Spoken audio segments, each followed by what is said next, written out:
एक वेबसाइट द्वारा sting operation के बाद आप पार्टी पे कई तरह के सवाल उठ रहे हैं और कुमार साहब पे भी कई तरह के सवाल उठ रहे हैं। इस समय दैनिक भास्कर.com के साथ इस समय मौजूद हैं मशहूर कवि और आपके नेता डॉक्टर कुमार विश्वास जी। सर, स्टिंग ऑपरेशन के बारे में आप पहली बात तो इसे स्टिंग कहकर मुझे पत्रकारिता का अपमान नहीं किया जाना चाहिए जी। ये एक जैसे कहते हैं ना आजकल बड़ा जुमला चल रहा है जी। ये स्टिंग जो है वो बाबा जी का टुल्लू है, इसमें से कुछ नहीं निकला। अनंजन झा नामक एक तथाकथित पत्रकार जी मेरे पिछले 5-6 साल से मित्र थे, घर आते जाते थे जी। बहुत सारे विभिन्न पत्रकारों के माध्यम से उनका परिचय था। उनकी पत्नी, उनके बच्चे, मेरे बच्चा जो है वो घर आता था जी। और होली दिवाली के अवसरों पर भी यहाँ रहते थे जी। इस स्टिंग से भी कुछ दिन पहले वो मेरे घर आए थे जी। और उन्होंने मुझसे कहा फोन पर 3 से 4 दिन पहले, उनके कॉल डिटेल देख सकते हैं अगर वो सत्यवादी चंद है कि अपने कॉल डिटेल देख के बता दें जी। उन्होंने मुझसे कहा कि भाई साहब मेरे एक मित्र की पत्नी है जी। उनकी एक इवेंट कंपनी है जी। और आपको एक सम्मेलन करना है उनका। इससे पहले भी आज से 3 साल पहले 2 साल पहले जब वो मौर्या टीवी में हुआ करते थे जी। तब उन्होंने मुझसे मौर्या टीवी के 2 कवि सम्मेलन कराए थे जी। तब ऐसे ही मुझे वो हवाई जहाज में लेके गए थे, ऐसे ही 5 स्टार में रुकाया था जो मेरा काम है, जैसे मैं रुकता हूँ। मैं देश का सबसे महंगा कवि हूँ, स्वीकार करने में दिक्कत नहीं है, मैं एक सेलिब्रिटी पोएट हूँ, दुकान में दिक्कत नहीं है, पर मैं ना सरकारों से पैसा लेता हूँ, ना पद्मश्री लेता हूँ, ना लाल बत्ती अकादमी के लेता हूँ, मैं प्रतिभा और श्रम से उत्पन्न पैसा लेता हूँ और उसका टैक्स देता हूँ बाकायदा। इस देश का आयकर विभाग और देश का गृह मंत्रालय पिछले 2 साल में शायद 100 बार मेरी फाइलें खंगाल चुका है, घर तक आ चुका है, सब कुछ देख चुका है। उन्हें भी बाबा जी का टुल्लू मिला। अब उन्होंने जब वो हार गए तो उन्होंने सोचा कि कौन क्या कर सकता है, तो उन्होंने एक विश्वासघाती व्यक्ति को ढूंढा जो कुछ पैसे में बिक सकता होगा। तो उन्होंने मुझे कहा कि भाई सुन लीजिए, वो आई लड़की, आप देख रहे हो सिस्टम में, उसने पूरी कहानी में चाह रहा हूँ कि जब लड़की आई जब से लेके और पूरी कहानी में और तरीके से मैंने उनसे कहा कि मेरे सचिव से कह दीजिए वो बात कर लेगा। तो उन्होंने कहा ठीक है भाई साहब, मैं उनका नंबर उनको देता हूँ, वो बात कर लेंगे। मैंने अपने सचिव से कहा भैया रंजन का एक और शो करना है तो आप बात कर लेना और कुछ अगर सुविधाएं दे सकते हो, कुछ कमी कर सकते हो रियायत फीस में तो कर लेना। मैंने कहा ठीक है सर कर लूंगा। वो आई उस दिन मतलब था नहीं यहाँ पर, मैं रैलियों में गया हुआ था, उसने बातें तय कर ली, लेकिन कहा सर से एक बार मिलना, मैं उनकी बड़ी फैन हूँ। अगले दिन उसने सुबह बुला लिया, इन दोनों की आपस में बात होती है, मैं आकर बैठ गया। उसी समय एबीपी चैनल की जो न्यूज रिपोर्टर है रत्ना शुक्ला, वो भी आ गई, उन्हें एक मेरे से बाइक लेनी थी। उन्होंने उससे पूछा कि आप क्या करती हैं, रत्ना शुक्ला बता सकती। वो बोली कि मैं पुणे से आई हूँ और मैं एक इवेंट कंपनी चलाती हूँ और सरकार शो बुक कर रहे हैं। बात बिल्कुल क्लियर है। इसके बाद मैं आता हूँ, उसने मुझसे कहा कि सर आपका शो, मैं आपकी बड़ी फैन हूँ, एक मैं फोटो आपके साथ खिंचवाना चाहती हूँ। मैंने कहा नहीं, मैं आज भी नहा धोया नहीं हूँ, मैं आपके शो में आऊंगा तो मैं आपके साथ फोटो खिंचवाऊंगा। बात ये भी खत्म हुई।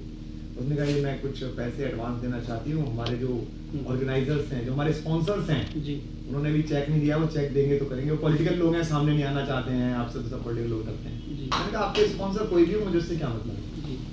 भाई निश्चित बात है, मैं जिन शो करता हूँ साल में 200, उनके स्पॉन्सर से ये नहीं पूछता हूँ कि आपने पान वाले से चंदा लिया था उस दिन या हीरो होंडा से लिया था या कहाँ से लिया था।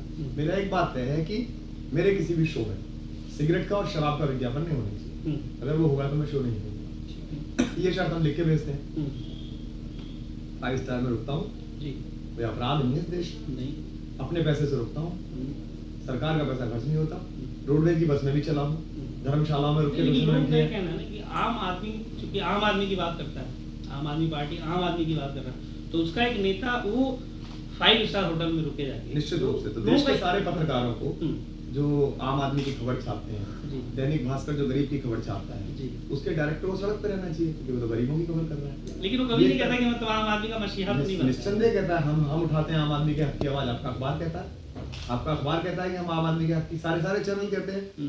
या जो आम आदमी का हाथ का निशान लेकर घूमते हैं राहुल गांधी, उन्हें चार्टर्ड प्लेन में नहीं चलना चाहिए, उन्हें तो रोडवेज की बस में चलना चाहिए और जनरल डिब्बे में चलना चाहिए। मैं इस आंदोलन में आने से पहले भी कवि था और आज भी कवि हूँ। तब भी मैं हवाई जहाज में चलता था, आप भी हवाई जहाज में चलता हूँ। अब मैं नौटंकी करने के लिए राहुल गांधी की तरह दलित के घर खाना खाऊं या हवाई जहाज लेकर पैदल चलूं, तो ये फ्रॉडबाजी होगी, ये धोखा होगा खुद के साथ भी और देश के साथ भी।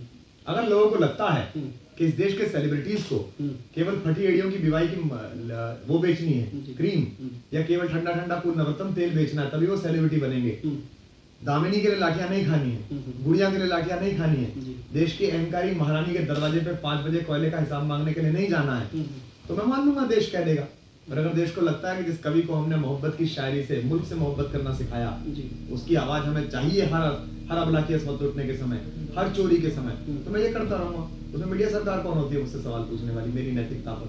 देश के सारे बड़े पत्रकार हवाई जहाजों में चलते हैं, 5 सितारा होटल में रुकते हैं। अमेरिका जाऊंगा तो जहाज में जाऊंगा ना, पैदल थोड़ी जाऊंगा। पूना जाऊंगा तो रोडवेज की बस में थोड़ी जाऊंगा। तो उन्होंने वो कहानी पे हम आते फिर पैसे दिए। तो उस लड़की ने 3 बार मुझसे कहा कि सर छू तो लीजिए जो उसमें दिखाया जा रहा है। मैंने कहा नहीं, मैं ये सब नहीं करता हूँ, मेरे सचिव करते हैं, उन्हीं को दीजिए।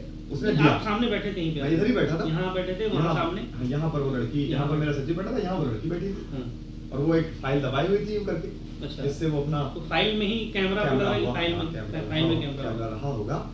लेकिन एक विश्वसनीय मित्र जो 3 दिन पहले आपके घर पर नमक खाकर गया है, आप जो अपने बच्चे से कहता है बेटा ताऊ जी के पैर छुओ, जो अपनी पत्नी से कहता है भाई साहब ये सामने पैर छुओ, जो 3 साल से आ रहा है, जिसके बेडरूम की टाइल उखड़ जाए, तो मेरे घर में काम करने वाला जो मजदूर है वो जाके लगा कर आता है, और मैं कहता हूँ नहीं ये तो तुम्हारे शयनकक्ष का काम है, इसके पैसे कैसे दे दूं, मैं ही दे दूंगा।